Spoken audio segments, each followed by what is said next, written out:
Who is more likely to win MVP this year? Luka Doncic or Joel Embiid? Carson, you're up first. I think that it's pretty clearly Joel Embiid right now.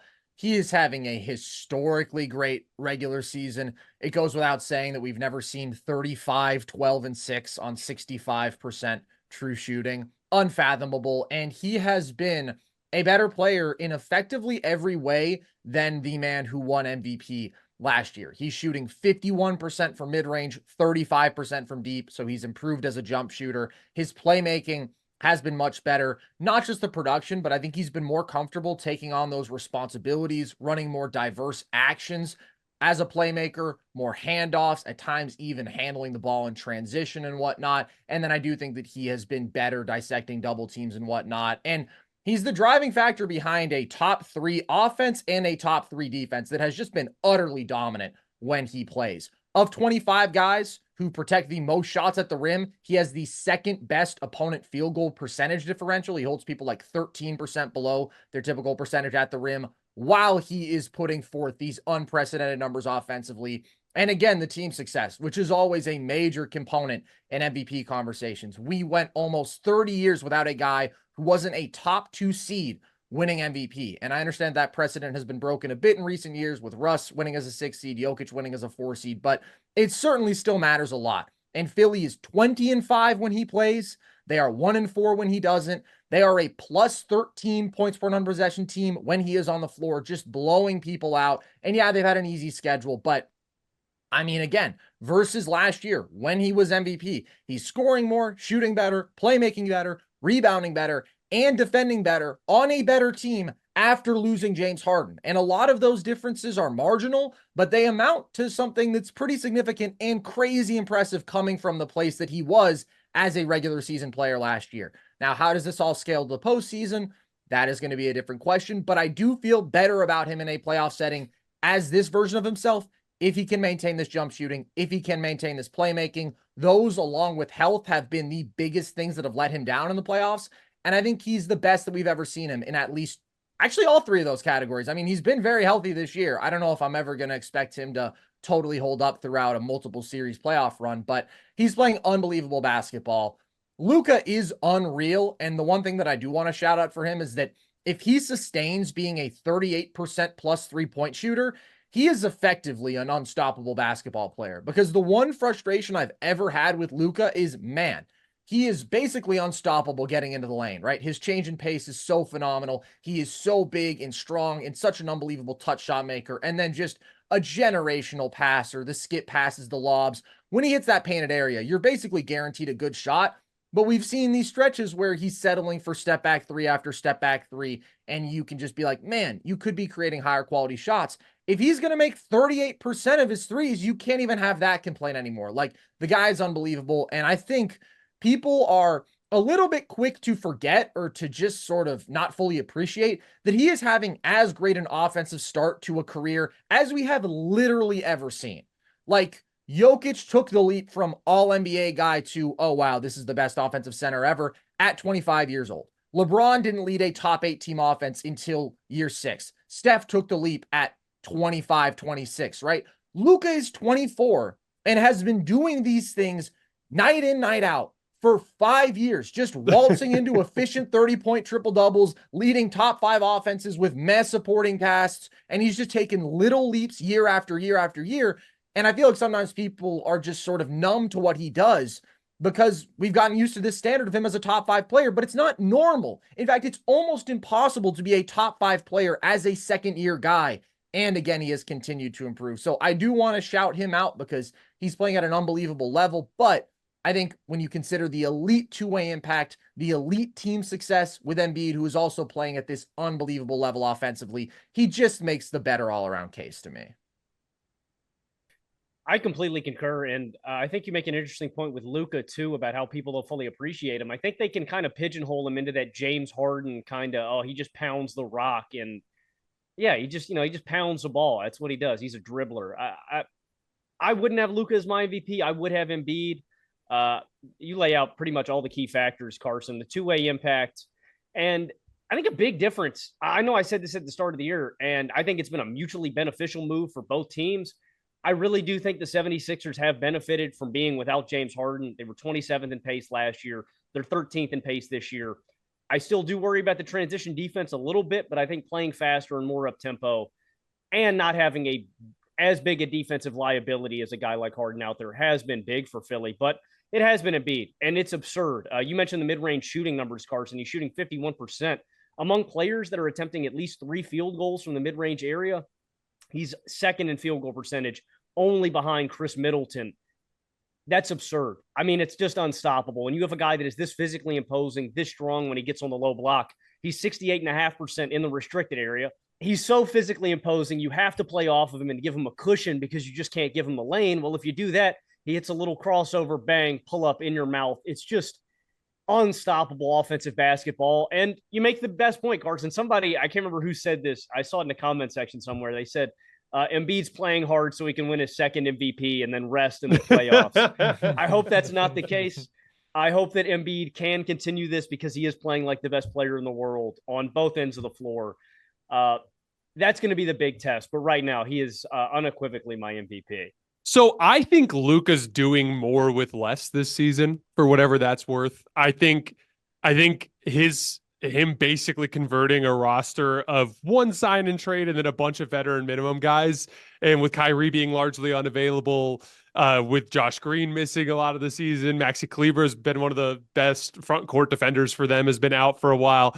Like, although Dallas fans are sick and tired of Maxi, it seems like. But the like when it comes to like turning that roster from what looked like an absolute dumpster fire last year into a group of guys who's really bought in and competing. They're before last night, they were 13th in defense in their previous 15 games, which with that group is super impressive.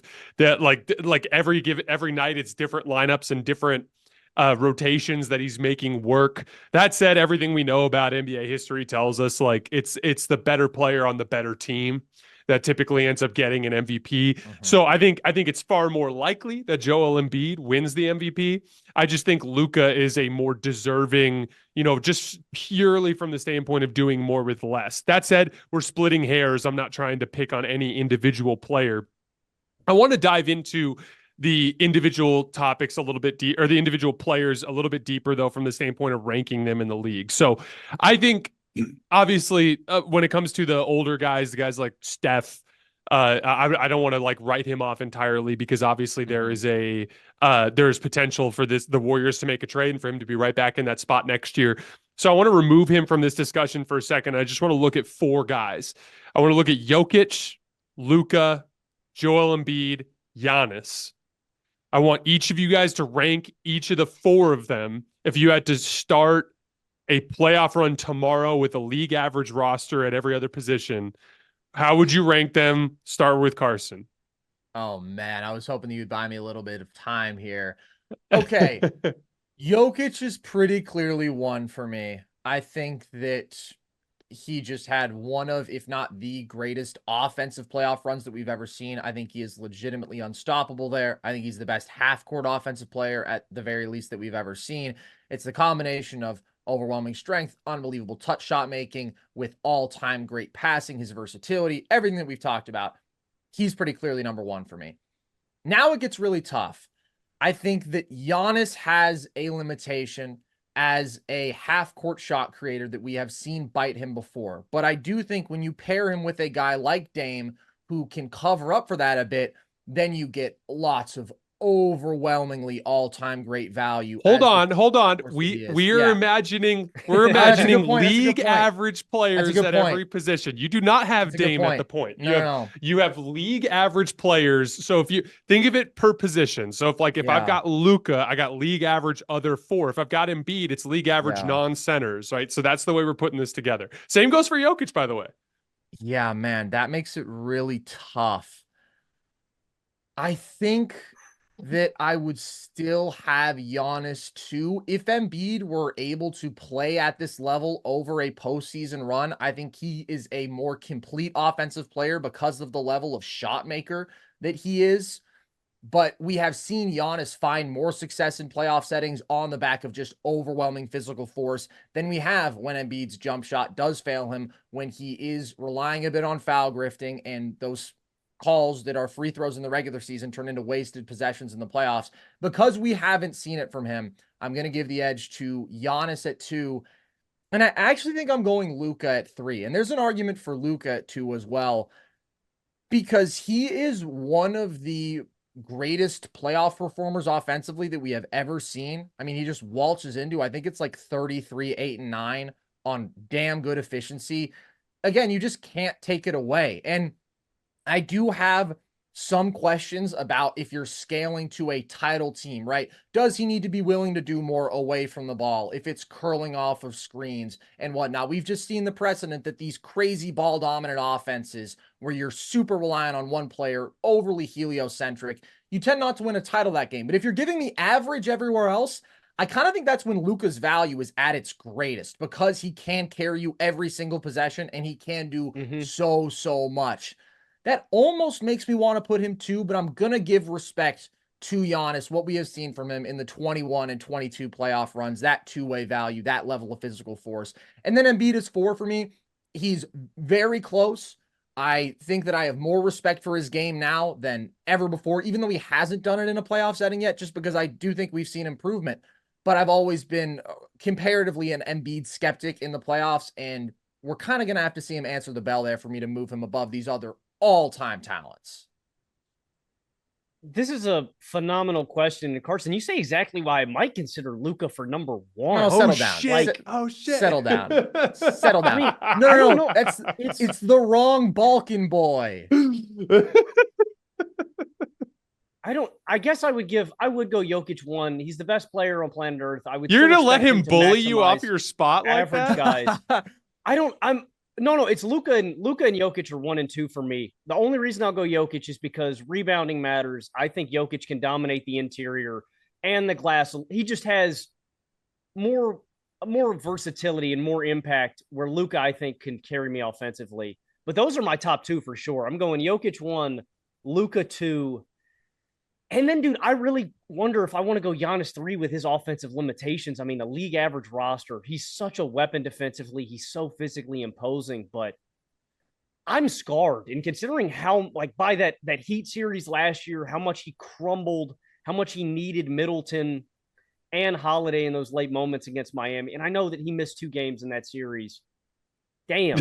But I also hate watching Giannis play too. Do you like watching Embiid though? Oh, we have a straight up Giannis hater I don't. in the Zoom call. I don't like watching Giannis or Embiid play sometimes. No, they are frustrating. That's why they're 3 and 4 for me. Luka's frustrating too at some points. I'll go Embiid 3, Giannis 4 because of the difference in offense. Wow. And again, we haven't seen Embiid do it in the playoffs, like you said, Carson. We have seen Giannis do it, but I'm not letting Giannis be the guy that has the ball in his hands at the end of a game for me, man. I can't do that to my own team. So, you know what's interesting? I feel very similar to Logan. I'm jokingly calling you a hater, but like I don't Luka, Giannis, and Embiid are all 3 of those guys are on the lower end of like the Jason enjoys watching them scale. You know, like by the way, it's actually an interesting follow-up to our conversation about Kevin Durant, because like he's all in on the guys that are fun to watch. And this is kind of a good example of the fact that like sometimes ugly wins. The league average other 4 players on the court to me is a huge, variable here, because of the fact that like with Giannis, the half court shot creation piece has been the issue in most of their playoff eliminations. And the one time they cracked through was that wide open 2021 year where it's like you get through KD, but injury decimated. Yeah. You get through Trae Young, and then you get through a lesser version of Devin Booker and Chris Paul. Again, not diminishing the accomplishment, bona fide champion. And I still have Giannis as the second best player in the league overall, because he does play with good shot creators, and that allows him to focus his energy on these other things. And he's so profoundly impactful there. He's the second best basketball player in the world, in my opinion. And by the way, the vast majority of great teams in the league will put your superstar next to another really good shot creator who's not just a league average guy. So that's the important context. But if I had to rank them, I think it's clearly Jokic 1 and Embiid 4. And it's just either Giannis or Luka at the 2 and the 3. I think the league average player, I want Luka at number 2, just because I think in that half court battle, he's just going to be able to generate higher quality shots than Giannis can. I've seen Luka too understand like little things like, oh, I'm going to pull Giannis into the action so that he can't be in help side wrecking everything. Like like just little things like that are, you can diminish the impact of an athlete easier than you can diminish the impact of a shot creator, in my opinion. And so I would lean Luka in terms of the league average supporting cast average. That was a fun little exercise, a little random thing for us to do.